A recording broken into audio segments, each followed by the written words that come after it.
Hello, everyone. My name is Dr. Jeremy Petrovich, Developmental Editor for Current Protocols at Wiley. It is my pleasure to introduce our speaker, Dr. Mirko Corselli of BD Biosciences. Dr. Corselli obtained a PhD in clinical and experimental hematology and oncology from the University of Genova, Italy. He then transferred to the University of California, Los Angeles, to continue his research as a postdoctoral fellow. Most of his academic work has focused on the biology and therapeutic potential of human mesenchymal stromal cells.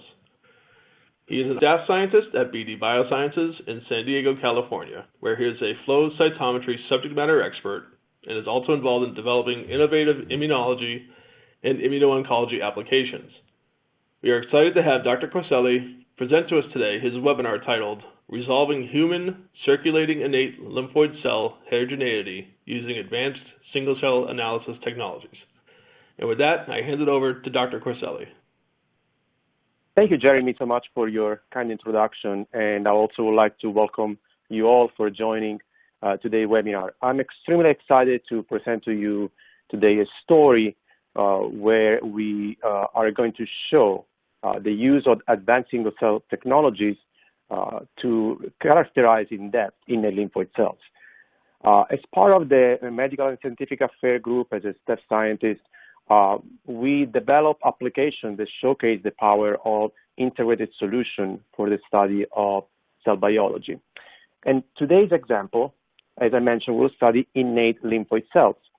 Innate lymphoid cells are the most recent innate immune cells that have been studied and discovered. And beside the well-known and well-characterized cytotoxic innate lymphoid cells, namely the NK cells, a most recent group of cytokine-producing regulatory innate lymphoid cells have been studied. And these cells are a quick responder to host microbial and environmental stimuli, and they're potent immunoregulators involved in inflammation, immunity, and tissue homeostasis. Altered regulation of these cells has been linked also to allergy and metabolic disorders, autoimmunity, and even cancer. There are three major groups of non-cytotoxic ILC cells, immune lymphoid cells. We'll refer to these as ILC1, ILC2, ILC3.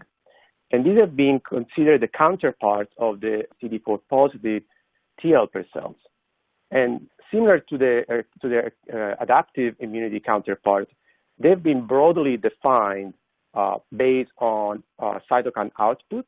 For example, ILC1 produce interferon gamma and TNF-alpha in response to stimulation, whereas ILC2 produce Th2-like cytokine like IL4, IL5, IL13, and ILC3, similar to the Th17, respond to stimuli by producing interleukin 17 or 22. They're also defined by expression of specific transcription factors, for example, TBAT for ILC1, GATA3 for ILC2, and ROR-gamma delta for ILC3. But despite this broad definition and characterization of these major three group of ILCs, recent and very seminal research has showed that these cells are highly heterogeneous. In this seminal review from Yannick Simoni and Evan Newell, it was clearly stated that high-dimensional studies using mass cytometry, for example, revealed that there are more than just three groups of ILCs. This was also confirmed in another groundbreaking paper from Mjotterberg group, where instead of using high-dimensional protein analysis, the heterogeneity of ILCs was demonstrated by single-cell RNA sequencing. And the nature of some of these ILCs is still somehow controversial or difficult to elucidate because of tissue variability, for example. Another recent paper from the lab of DiSanto, for example, showed that cells immunophenotypically resembling ILC3 in many tissues in blood are more of progenitors and less of differentiated ILC3. So altogether, this brings to some of the challenges that scientists today face when they study ILCs. And among these challenges, there's the rarity and the sensitivity of these cells to cell manipulation. These are extremely rare cells that are very sensitive to isolation process. As mentioned, they are also highly heterogeneous, and adding more to the complexity, their phenotype is variable across different donors, but as mentioned, also across different tissues. So what we're going to show today, we're going to focus on some of the solutions that the technology can provide to address these challenges and really elucidate the nature of these cells. So we will talk about cell sorting for a precise and cost-effective downstream analysis of these cells. We will talk about an innovative single-cell multiomic approach that allows us to simultaneously analyze protein and gene expression at the single-cell level for a very deep characterization of these cells. And then we also talk about high-parameter flow cytometry assays that can be used for a high-throughput characterization of large sample cohorts. So before getting to the data, I will break down some of these solutions and as an introduction. And I'll start talking about the importance of cell sorting to enable precise and cost-effective single-cell RNA sequencing analysis. And this cartoon shows how, for example, traditional RNA sequencing was done in bulk, meaning that if we dissociate a tissue or we take a blood sample, we will average the expression of gene of interest. We will measure the average of gene of interest across the samples, and that will inevitably lead to the loss of information of rare cells, like the two dots or the two cells in the cartoon, because there will be an overwhelming amount of data coming from other cells. To overcome this limitation, the typical single-cell RNA sequencing approach use a dilution or a dispersion of the cells in a chip or in a plate, where now cells are physically separated. So we have a single-cell resolution.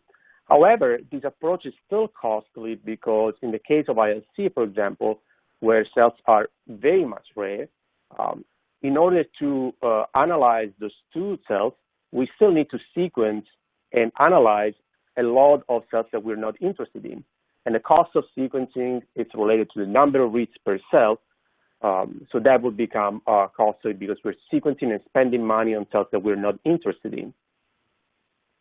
And that's where the importance of having a cell sorting approach upfront of single-cell RNA sequencing, because this allows us now to eliminate and discard all the cells that we don't need. All those blue cells are not there anymore, and we can just focus and allocate all our sequencing reads and sequencing costs to fewer cells, highly purified and exclusively of interest.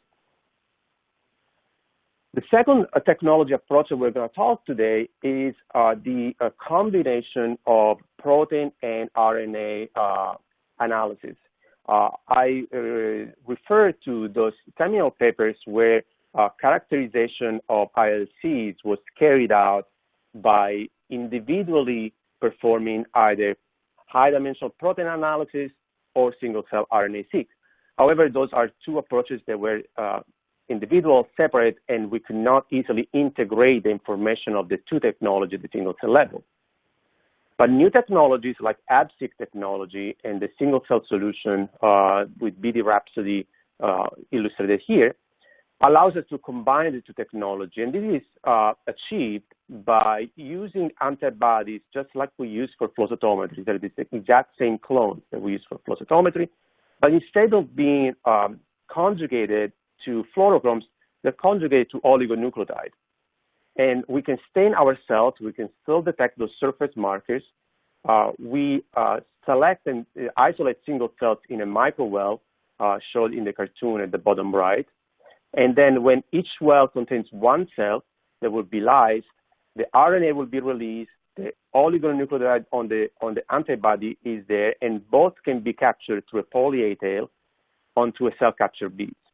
So now this can be collected, processed downstream for library preparation and sequencing, But now we're getting at the single cell level both the protein and the RNA information. And as we will show, these can provide you an even deeper level of cell characterization. So when we put all of these together, this is the workflow that I will show you today that we took to study ILCs. I mentioned the sensitivity of the ILCs to cell manipulation. In our study, we found that cell magnetic enrichment had an effect on ILCs, on the yield, sometimes on their phenotype. In our optimized and refined protocol, we actually use a reagent called AbSeq from Stem Cell Technologies that depletes red blood cells.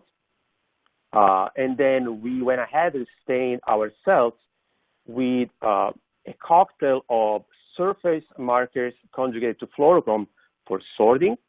But the cells were also co-stained with 42 markers, and these were using AbSeq reagents. So these were 42 antibodies conjugated with oligonucleotides. And the cells will be stained with both simultaneously and then processed through sorting, where cells will be identified based on their fluorescent signature. And in this study, we decided to sort total ILCs, which are commonly defined as lineage negative and positive for CD127. And we reserved other markers for dissection of ILC subsets like CD294 or CD117 for the downstream multiomic analysis through AbSeq. So the cells were collected. We sorted roughly 3,000 to 5,000 cells that were captured on a BD Rhapsody single cell analysis system. We collect the information from both the RNA and the protein. We go downstream with the library preparation. In this case, we use a targeted panel of 399 genes. And this is another approach to be cost-effective in our scenario. We have an idea of what genes we are going to look at. We're going to look at cells' immune responses, so genes that regulate the immune response and immune regulation. And so instead of looking at the whole transcriptome that will require, again, a large number of reads and sequencing, we're zooming in on genes that we are interested in, and these allow us also to have a more sensitive assay. We perform a downstream sequencing. In this case, we use a Illumina system and next-gen high output, and we obtain the data. We also use now an integrated solution offered by BD, which is the software package for the analysis of AbSeq and single-cell RNA-seq. It's called SeqGeek. And the information that we have obtained from this large screening of 42 markers and 399 genes were used to understand the heterogeneity of ILCs, define markers that were different across these subsets, distill down to the minimum numbers of markers that we really need to differentiate different subsets, and obtain this information to go back and design panels that now can be used on a high throughput fashion in our high parameter BD FACS Symphony A5 cell analyzer. So that's basically the overarching workflow that we're going to show today, and we can start from some of the information regarding, for example, the panels that were used. So we used several panels in this specific study. We have a flow cytometry analysis panel, and this, as I will show shortly, was used for us to define the three major subsets of ILCs by conventional flow cytometry, and also used as a reference to compare the resolution of the same subset when we'll do that by AbSeq. So this was our gold standard used as a reference. We also used a cell sorting panel. As mentioned, this was the one that was the cells were co-stained with the AbSeq panel, where we have a complete lineage depletion cocktail there in BV510. That's what we call as a dump channel, where we have markers several lineages from basophil, mast cells, monocytes, B cells. We also want to exclude clearly CD3 T cells and CD56 NK cells, because these may represent the major contaminants, since there is a lot of overlap in markers between these lineages. So we actually allocated those to two unique fluorochrome, because we want to make sure, absolutely sure, that we eliminate these markers. And as mentioned, we sorted on positivity for CD127. On the far right, you can see that that's the full 42-plex used for the AbSeq panel. We selected a number of markers that have been reported in several studies, but now this approach allows us to put them all together in a high-dimensional fashion with 42 markers simultaneously analyzing the cells. I would also like to highlight that the AbSeq panel contains some of those lineage markers that were contained also in the sorting panel. So we have co-stain for the same specificity with antibody conjugated to either fluorochrome or oligo. And this was, as I will show in a couple of slides, to confirm or further eliminate contaminants downstream on the AbSeq analysis. In the interest of time, I cannot show you the approach, but we validated this approach by confirming that the co-stain of the cells with the two formats would not impact the resolution of either marker detection. And this is the slide that tells us why we took this approach of co-staining with lineage markers in both formats. And this is an example of a sorting on the top, where we might have had not the best resolution of CD3, so there's some kind of contact there between the negative and the positive cells. We may have used a little bit conservative gate when we look at CD56. For example, we might capture some of the DIM. And now the good practice for sorting is to usually perform a purity check. And the purity check means that we take the cells that we sorted, we run them again, and we want to see the purity. Now, this is a great approach, but it's also costly because we lose cells that we run again through the analyzer. Those will go through the waste. And in this case, when we sort 3,000 or 5,000 cells, we really don't have the luxury to use cells for purity check. And also, if we see a good level of contamination, we might decide to eliminate the experiment and not proceed downstream. But now, by virtue of having these antibodies on the Ab oligo format, if you see at the bottom, we can indeed see that there was a contamination of CD3, there was some CD56 positive cells, but we can exclude those now through gating strategy on SIGGIC and just focus on the cells that we know they're pure because do not express those markers. So this approach allows us to introduce a second layer of QC of your cells, and instead of completely eliminating or discarding the experiment, we can still proceed with the confidence that we have indeed eliminated those contaminants. And the second level of QC that I wanted to show to you before proceeding with the real data was to provide the confidence that even though we're using a different and new method of detection of proteins based on sequencing, we're still getting equivalent biology and equivalent data. So as I mentioned, we had a flow cytometry panel that we use as a reference. And on the top, you can see here the three major ILC group, conventionally defined based on differential expression of CD117 on the y-axis and CD294 on the x-axis. The ILC1 are double negative, the ILC2 are positive for CD294, and ILC3, or progenitors, as we'll refer to those now, will be positive for CD117 on the y-axis. And we also put here three donors, just to show that there's a variability, as we mentioned, in the distribution of these groups across different donors.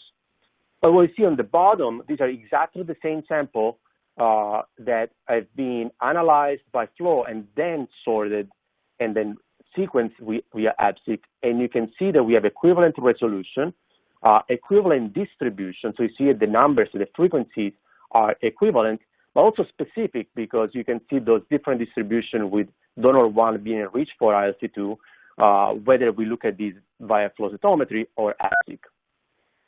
Now, with these data, just that provide us the confidence that the technology is powerful, it works just like flow cytometry, we can get pure cells through sorting and additional layers of the AbSeq QC, we can start digging deeper into our cells and getting now into the real exciting data.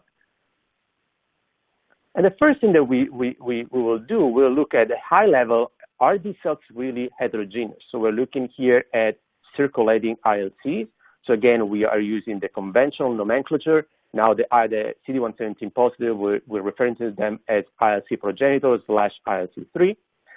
We can gate on these as conventionally done manually on, as you see on the first plot, but we also perform a dimensionality reduction, taking account not only these two markers, but taking account the all expression of the 42 markers and the 399 genes. And what you see in the middle, that's the t-SNE map that we obtain. We see that there are clearly different clusters. We can overimpose the subset that we have defined through the conventional manual gating onto the t-SNE map, and we can see where those cells fall, where the ILC 1, 2, or progenitor 3 fall, and those are color-coded accordingly. What this still tells us, the t-SNE is a very good tool, that it's a visualization tool. So it tells us, yes, these cells are separated, they're different clusters, but even within each group that we've identified, there are different subclusters. You can see, for example, in the green clusters, there's one tiny cluster that pops out on the right. The blue clusters, there are at least 3 clusters that you may envision there. So at this point, you can start interrogating using a heat map function, expression of different markers, and where are they expressed. So, for example, if you see the first plot, you can interrogate for CD4, and you can see the CD4 is specifically expressed on the cluster that correspond to cells with a phenotype of ILC1. There are markers like CD2 that they are expressed, for example, on both the ILC1 and the ILC progenitor 3, and so forth. You can see, for example, that cluster uniquely separating on the green clusters on the right. If you look at the bottom right panel and plot, you can see it's very specific expression of CD103 in that cluster. That's enough just to differentiate it and separate it. So this is a great tool that tells us, yes, indeed, we have heterogeneity. Indeed, we can see different patterns of expression of proteins. But if you want to really go granular and really define what are the different signatures of this subset, we went ahead and performed a differential gene and protein expression analysis. So now, based on the gating, we start from the manual gating of these 3 groups, and we perform individual differential expression analysis with each other between ILC1, 2, and progenitor 3. And by virtue of having both the protein and the genes, now we can get a real nice, clear picture of markers that delineate the difference between the different groups. This is a single-cell heat map. It showcases the relative expression of each marker on each row.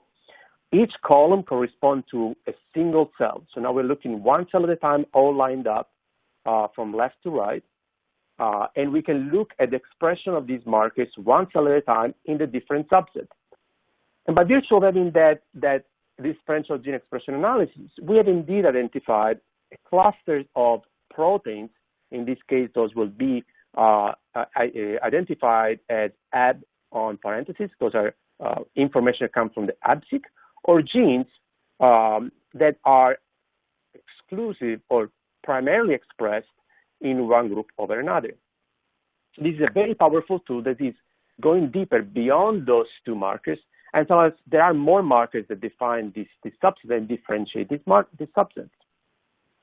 And we'll see now, we will show how we can use and leverage this information.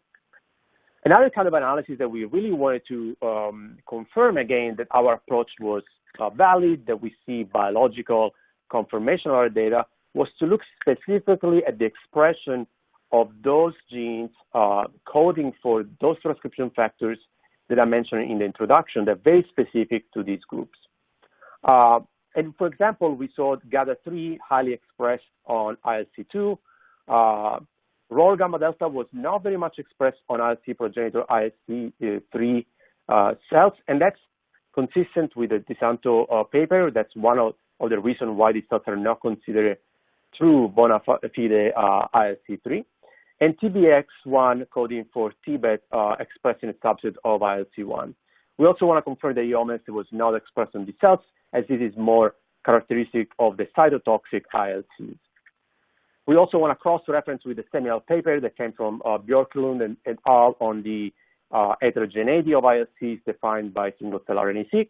That was done on tonsils, but we see similar patterns with GATA3 expressed all across, but highly on ILC2. And they also found only a small subset of ILC1 expressed in Tibet at the gene expression level. The next slide now shows us what else we can do with these now data that show us the expression of both protein and gene and mRNA. And one thing that we can do now, we can pair our genes coding for the corresponding protein that we have in the AbSeq panel. So we can assess on a single cell level whether a cell expresses either the protein, the gene, or both. And this is good, for example, if we want to study mechanism of regulation, whether the protein or the marker is expressed at the transcriptional or post-transcriptional level. And we found that for a majority of these markers, we found a good correlation. If, for example, you look at the first marker, CD4, with the protein on the top, the gene at the bottom, and again, each bar on the column, vertical, it's one cell. And you can see correlation expression that's specific to ILC1, and it's also very well correlated protein and gene at the single cell level. If you look instead at the marker CD161, you can see there's a slightly different regulation. In the ILC2, we do see the correlation between protein and corresponding gene KLRB1. In ILC progenitor ILC3, we see expression at the RNA level and lower expression at the protein level, and so forth. So this is an example of what is achievable. But all in all, what these data have showed us so far is that we started from a high-level characterization and immunophenotypic definition of these subsets, but now by virtue of having these expanded analysis of 42 proteins and 399 genes, we can now better understand the expression of different markers that may be common or uniquely expressed about different groups. In this case, for example, CD6 and CD31, those came up from the gene expression analysis. So we look at PCAM1 and CD6 at the gene expression level. So that came from a screening of genes that code for surface markers that can be used in the future, as we will show, to look at the protein level. But another thing that this approach told us was, as we showed in several times, that CD4 was indeed expressed specifically in ILC1. But CD4, we know very well, it's a very well marker of T cells. So we look into this, into the literature, and there was another seminal paper by Ziegler's lab, where they indeed showed that ILC1 contain a population of cells that, even though they've lost expression of CD3, which is excluded up front, they still retain expression of some T cell markers such as CD4, CD8, and CD5. And this is still an argument, a method of discussion where these are true ILCs, are they a subset of ILCs, are these T cell contaminants? But regardless, these are cells that may play an important role, and we want to analyze them. So we also look at our data just to confirm, and indeed, even in our system with our technology, we do a similar expression patterns with CD4 and CD8 are all expressed on ILC1, not ILC2, and not ILC3 or progenitors. But now what we can do using the same data set, we first look at the three populations and the difference across them. Now we can go one level deeper and zoom in on the ILC1. And on the right, you can see a single cell heat map where we now performed a differential gene expression analysis for the three subsets of ILC1 based on CD4 positive, CD8 negative, or CD8 positive, or double negative. So now we're going deeper and deeper, and indeed we identify protein and gene expression signature that discriminate these different subsets. And so similar to what we did before, now we can design a table where we can select the markers that are expressed, shared, or differentially expressed across the subset. So this is basically up to now what I showed you as an approach, a single thermothermic approach that allowed us to study this population of cells at a greater detail by the simultaneous analysis of a high number of proteins and a selected target of genes. It provides information about heterogeneity across group of ILC, but also this, as this slide shows, that heterogeneity within what we consider commonly as a group of ILC1. So the next step that I want to share with you is we can now take this information from the screening. We've distilled now down, for example, to 22 markers that are differential expressed among these cells. And we can use this information, notably the co-expression of the antigen and antigen level expression, to design multicolor flow cytometry panel. And why is this important? Because we want, for example, have an assay that we can do on a high throughput fashion if we want to study a large cohort of sample, for example, or we have different donors, different tissues. These two technologies are complementary. The information that we gather from a screening like AbSeq, we can now use it to better design panels by flow cytometry in a more informed way. And as I mentioned, we are designing now 21 color panels based on those information. The first approach that I will show to you will be to characterize the ILCs from the same exact donor that we use for the multiomic approach. And this is again to provide the reassurance that what we find by AbSeq and single cell multiomic technology can be recapitulated by flow cytometry. And then also we'll show these in, we take now 4 donors. How can we manage that level of data we obtain and analyze inter-donor heterogeneity? The first panel that we defined was a panel that used the markers that were differentially expressed across the 3 major groups of ILCs. In the interest of time, I will not go into the details of how the panel was designed. We performed all the necessary steps and controls like single stain control and fluorescence -1 controls. We leveraged antigen co-expression and expression level to minimize spillover issues. We have a series of Facts Matter webinars that go in details into panel design. I will encourage you to refer to those if you want to learn more about panel design. But I just want to show here the complexity of the panel. We have 21 markers, a variety of fluorochromes. We are fully leveraging 5 laser configuration to spread colors across the spectrum and minimize spillover. So now if we look at this panel, I'm putting here our reference. This is how we selected those markers that were differentially distributed across the different groups. And now I show the flow cytometry. So if we look at the top, first the thing that you can see, these are again strategy. We want to again eliminate the lineage cells, the CD3 T cells, the CD56 NK cells. We also use CD294 to beautifully separate all 6 different subsets of the NK cells. You can see we have great resolution. We can identify clearly the total CD127 positive ILCs. And now we can discriminate the 3 major subsets color-coded in blue, green, and red for ILC1, 3, and 2 respectively. Now we can use histograms where we're showcasing the 3 subsets to look individually at these markers and compare to what we identified on the AbSeq approach. And again, we confirm, for example, the first marker is CD4. If you look at the single cell heat map, that was only expressed in ILC1. If we look at the histogram, we got similar patterns. The same for CD5 or CD127 and so forth. You can see a number of examples that really confirm this pattern. For example, CD335, which is dimly expressed on ILC3.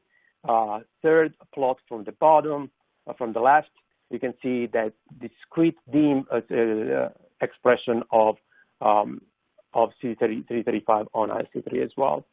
So again, this gives us the reassurance that what we're seeing is recapitulated by flow.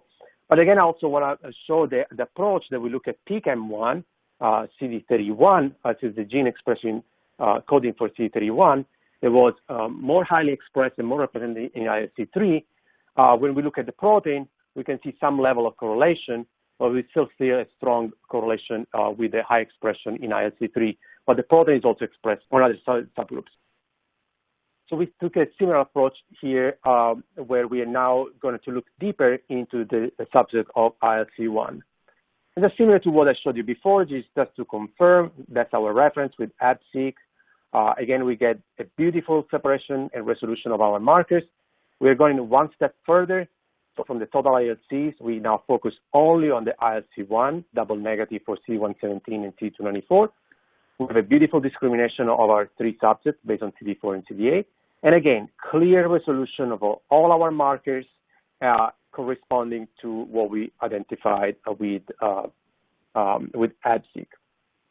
So this was just a representation that indeed we can use those information to make an educated, informed decision on panel design and obtain high-dimensional, high-parameter flow cytometry data of high quality. But biologically, this is not really the way we will look at the data. This is just a way to confirm that we see correlation. If we want to now analyze data at this level of complexity with more than 20 markers across different donors, these histograms or even the bivariate plots are not sufficient anymore. The number of combinations that we will need to manually draw those gates will be cumbersome, will be time-consuming, will be inaccurate, but most importantly, will be at some point biased. So what I really want to show in the last few slides is how do we manage now this kind of data that we obtain, and how can we leverage options and solutions that are provided, for example, by the Flojo software and the plugins that are now fully available for the Flojo software to facilitate analysis and enable discovery. So I'm going to show you an approach where we took our ILC, our panel. We're going to focus on the panel, on the second panel, where we look at specifically ILC1. So we only gate on ILC1. That's the only manual gate that we use up until ILC1. And then from there, we're going to start using unsupervised approaches, where we are going to first perform dimensionality reduction. And that's done in this case with Tiffany. And that basically, it reduces all the information from the protein that we use and from the markers that we use in our flow cytometry panel to a two-dimensional space and creates clusters whose proximity and cluster cells based on their similarity. So cells that are similar, they will cluster closer.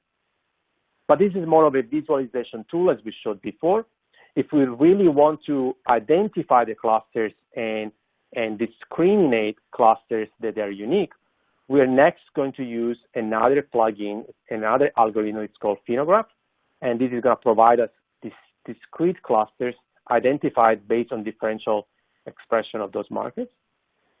And then the last plugin that we'll use sequentially will be Cluster Explorer that allow us to identify the phenotype of those clusters. But let me just give you an example with the real data. So what do you see here? We have now analyzed 4 donors using the high-parameter flow cytometry panel. We are plotting here the t-SNE map, where you can see beautiful resolution of a variety of clusters. But instead of manually guessing where the clusters separate, we now use Phenograph that identify those, in this case, 13 clusters. And we are overimposing here on the t-SNE map.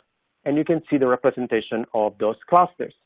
Now, as you can see here, we're looking at all the 4 donors. So we have concatenated the donors. We have merged them so that we can have one unique map for all of them. We generate the cluster, the cluster identification on the concatenated sample. But now we can go back and separate the 4 different donors. So we're maintaining the same map, but now we're looking at each donor individually. And you quickly can see by just visualization of the t-SNE map that, for example, the cluster in the orange circle, it's exclusively expressed in donor 2. The cluster on the green circle is expressed on donor 2 and donor 4, but it's present in donor 2 and donor 4, but it's not present in the other donors. And the bottom is basically just we can quantify the distribution of these different clusters across different donors. So this is a great tool. We haven't drawn hundreds of plots. We haven't introduced any bias. The algorithm with 2 plugins and 2 automated functions is telling us what is different across these donors. At this point, we're also left with a question as to, okay, what is the phenotype of these clusters? Who are these cells that they're different across the donors? And that's where we use the third Flowgene plugin, cluster profiling. For cluster profiling, it's called Cluster Explorer. And basically what it does, what you see here, the representation on the top right, selected in blue, those are the 13 clusters that Phenograph had identified. So look at those 13 clusters, and then it represents the level of expression of each markers that we select in each cluster. And that's represented to those graphs with the bars that indicate high or low expression of each marker, or a heat map on the bottom. And it also represents where all those clusters fit in the tissue map. So how do we use these in this case? There are multiple ways we can use this tool, but in this case specifically, we have already identified that cluster 3 is the one that is different. So we can ask Cluster Explorer, show me the profile of cluster 3 only. And now I can extrapolate from that information what are the markers that are high and low in that clusters. And that tells me exactly now who are those cells. And it also confirms that indeed falls into the spot in the tissue map. And I can go back manually, for example, and based on those information, I've learned that those cells clustering uniquely in donor 2 are CD4 positive cells, positive for CD6, CD12, but not for 45 array, positive for CD25, but not 27. And you can confirm now with a more traditional way of looking at the data that indeed that population is only present in the donor 2. Now, this is just, I want to be very clear that this is an example of a workflow of how we show, how we use these tools to discover a new population. We don't know at this point whether this is a biological relevant population or not, but it's more of a demonstration on how we can leverage these bioinformatics tools to facilitate discovery. And with that, I would like to wrap up this webinar with our conclusions. What I showed you today, it's a one workflow solution, an integrated solution, where by virtue of cell sorting a rare population of interest for a downstream single cell multiomic analysis, where we simultaneously measure the expression of 42 markers and 399 genes, detect these through sequencing, analyzing the data through our SIGIC software, we're able to identify markers that resolve and dissect the heterogeneity of these cells. But we are also able to identify markers that uniquely identify subsets of ILCs. And that information was eventually used to go back to the board and design high resolution, high parameter panels that can be used for high throughput screening and analysis of samples on a FACS Symphony A5 cell analyzer.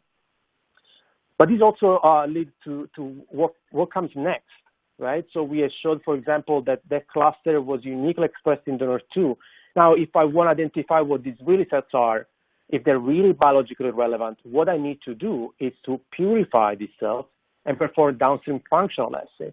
And now we offer the solution for that as well. We have high parameter sorters. We have the FACS Symphony S6 cell sorter, as well as we're developing cutting-edge innovative bioinformatics tools that can allow you, for example, to sort based on clusters identified with some of the tools that I showed you, like the Hyperfinder tool. So really, everything comes in full circle where we now can provide a solution from the characterization, the identification of cell heterogeneity, the purification of the cells, and the downstream functional analysis. And with that, I would like to acknowledge the team. This is a lot of data being generated by a cross-functional team. We are part of the medical and scientific affair as an application immunology team. We work very closely with the single multiomic platform and application team, and with the informatics and the FlowJo team as well. In particular, I would like to recognize the two senior scientists in the application and R&D team that performed these experiments, namely Silinza and Chip Lomas, under the supervision of Stephanie Whitman and the leadership of Suraj Saxena. So with that, I would like to thank you all for your attention, and I will be glad to take any questions.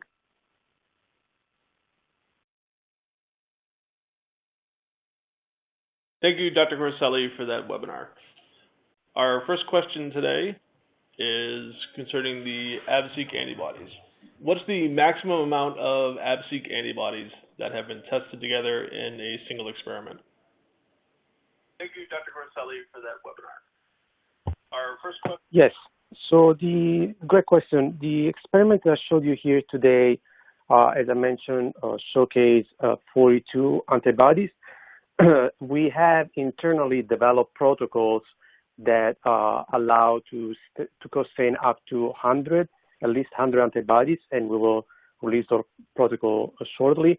And we have seen also similar data corroborating the ability to go up to 100 markers in experiments performed by independent researchers.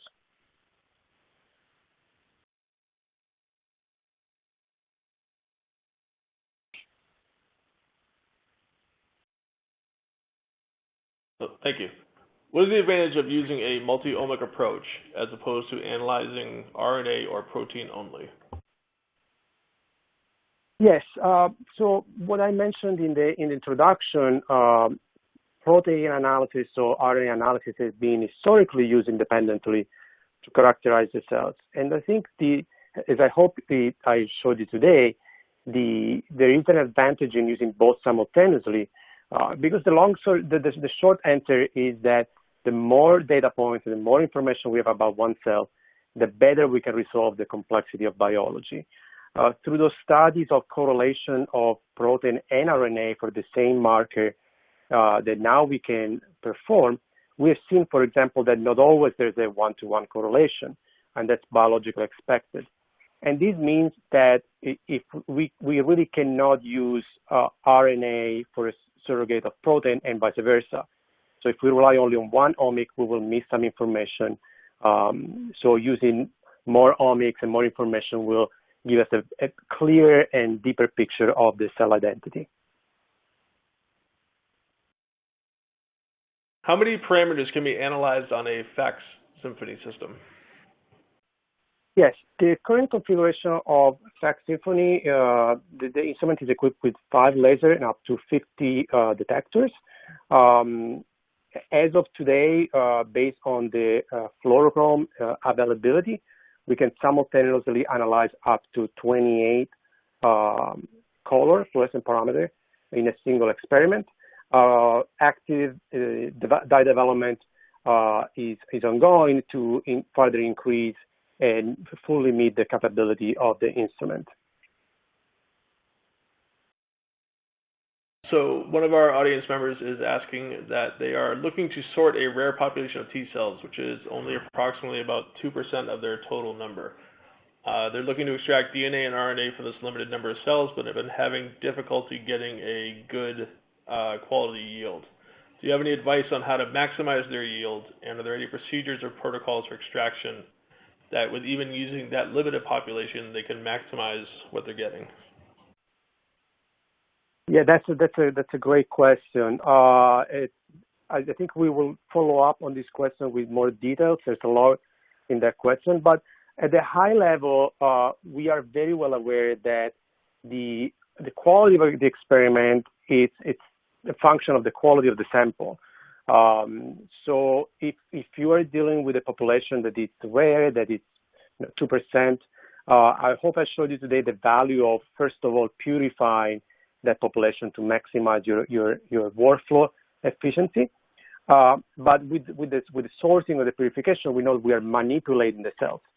So it's a compromise and it's a balance. We need to make sure that we can indeed purify the cells without altering too much the state of the cells.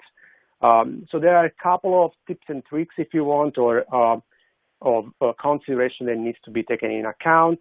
For example, we use in this experiment, and as a good practice, we use a pre-sort buffer that we have commercial available to minimize variability across sample preparation, and this has been optimized to minimize formation of clumps, aggregates, and to keep the cells happy and viable. We also know that the temperature, the control of the temperature can have a significant impact on the viability of the cells as well as the RNA quality. So keep the cells on ice when they're not sorting, minimize the lag from the time of sorting to the time of lysis and preparation. These are all good practices as well. And as I mentioned, I will be happy to follow up with some of our internal protocols that can help the improvements of yield and RNA quality.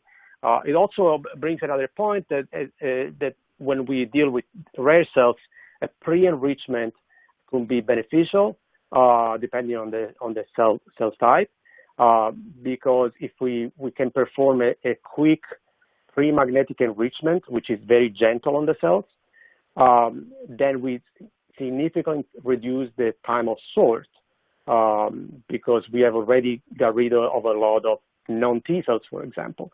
So we can pre-enrich for T cells and then focus only on the cells within the T cell compartment, and the time of sort will be reduced, and that would be beneficial as well. And ultimately, another factor in the equation is the pressure of sort. So if there is a concern around the viability of the cells, the quality of the cells, sorting at low pressure would be recommended. So we have interchangeable nozzle size that can determine the pressure that's applied to the cells. Because again, it's a balance. We know sometimes we want to sort fast, and we increase the speed of sort, we increase the pressure, but that can be detrimental. So there are a number of variables that can be controlled and can ultimately lead to the best outcome. Thank you. Can the targeted gene panels be expanded or customized? Yes.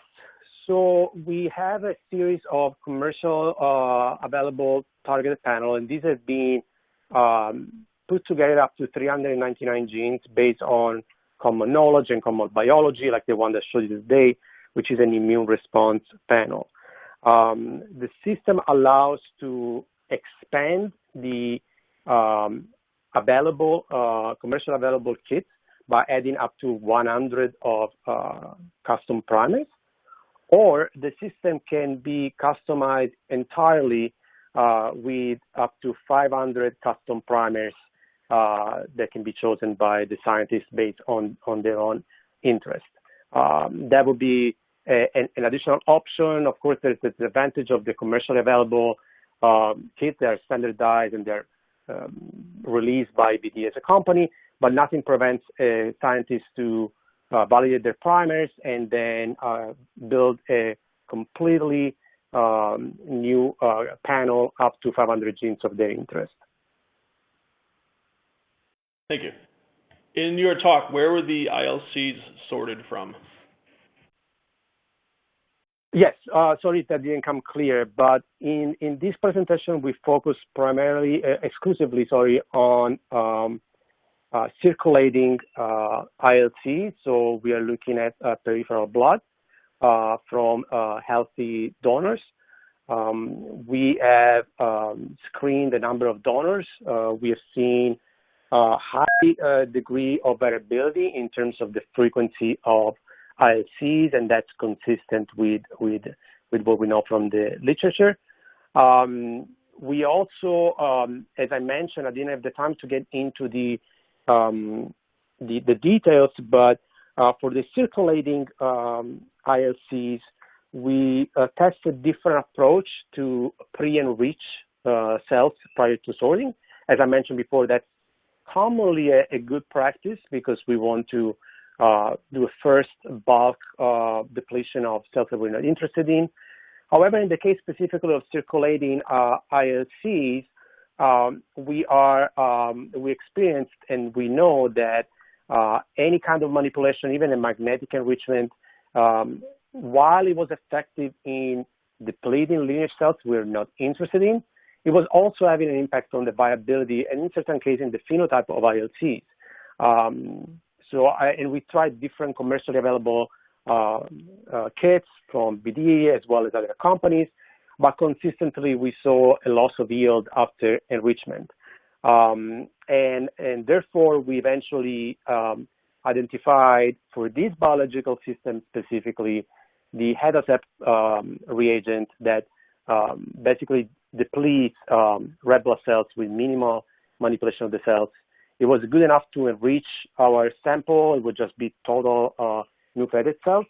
But that was enough for us to sort up to 35,000 cells without starting from very large amount of blood. We can start from 15 to 30 mils of blood and have enough of cells that will be minimally manipulated and give us that range of 3,000 to 5,000 cells that we were interested in for this study.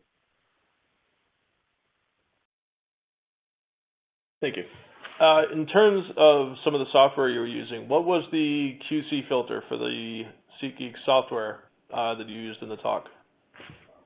So I'm not quite sure if I get the question right, but I think the question is about what the QC steps that we take before doing the analysis, and we do.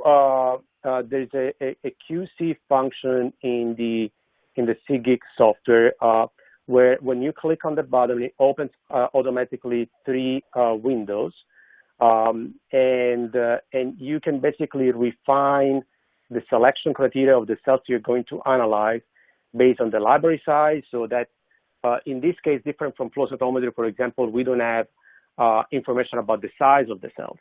So in flow cytometry, we're accustomed to look at size through forward and side scatter, and we can get a sense of the size and the granularity of the cells. We can determine if there are aggregates or doublets. One approach that we can take on the SeqGeek software would be to basically look at the library size and that see if there are outliers that, for example, in what is considered cells, there's a out of normal amount of transcripts or of the library size that can be considered possibly as aggregates or doublets. So you can refine a little bit based on the library size. That should be fairly homogeneous with, of course, some biological diversity. And then we have 2 additional filters that basically we're going to, what we do, we eventually want to filter and select genes or proteins that are dispersed or mostly differentially expressed. And that's used primarily to drive those dimensional early reduction algorithms. We don't want to provide algorithm information on all 399 genes if 200 of those are equally expressed across cells, because that would not be informative to the algorithm. So we kind of narrow down on the highly dispersed genes or proteins, and that filter is used eventually to drive the dimensionality reduction or the phenotype or the clustering algorithm like PhenoGraph. So I hope that addressed the question. That's kind of the filters that we do up front of the analysis. It's automated on SeqGeek. You just need to manually set the gates, but it gives you the option and the windows automatically. And I'll be glad to address the questions in detail if the answer was not complete. So please do not hesitate to reach out. Thank you. We have reached the end of our time for questions today, so I would like to thank Dr. Corselli for taking the time to speak with us today and present his seminar. This presentation was sponsored by BD Biosciences in partnership with Wiley's Current Protocols. This webinar will be available for on-demand viewing on the Current Protocols website at www.currentprotocols.com in the webinar section. Thank you for attending.